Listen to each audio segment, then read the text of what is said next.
সামুদ্রিক মৎস্য সম্পদ উন্নয়নে বরিশাল উপকূলে 290টি গ্রামে কমিউনিটি সেভিং গ্রুপ প্রতিষ্ঠা করতে যাচ্ছে সরকার।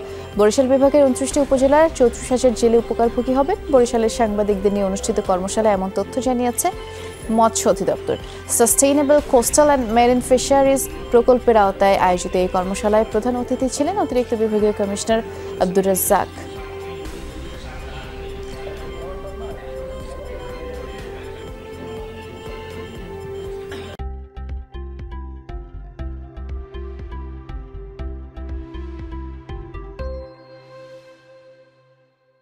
টেকসই উপকূলীয় এবং সামুদ্রিক মৎস্য প্রকল্পের কার্যক্রম গণমাধ্যমে প্রচারের সুযোগ ও কলাকৌশল নিয়ে অবহিতকরণ কর্মশালা হয়েছে বরিশালে।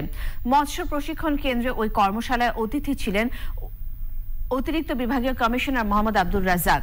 মোহাম্মদ কামরুল ইসলামের সভাপতিত্বে অনুষ্ঠানে অংশ নেন মৎস্য অধিদপ্তরের বরিশাল বিভাগের উপপরিচালক মোহাম্মদ আনিসুর রহমান তালুকদার এবং অন্যরা। বক্তারা জানান, বিশ্ব ব্যাংক ও বাংলাদেশ সরকারের যৌথ অর্থায়নে দেশের উপকূলীয় 14টি জেলার 75টি উপজেলার 1,900 কোটি টাকার মৎস্য উন্নয়ন প্রকল্পটি আগামী 2023 সালের মধ্যে বাস্তবায়ন করা হবে।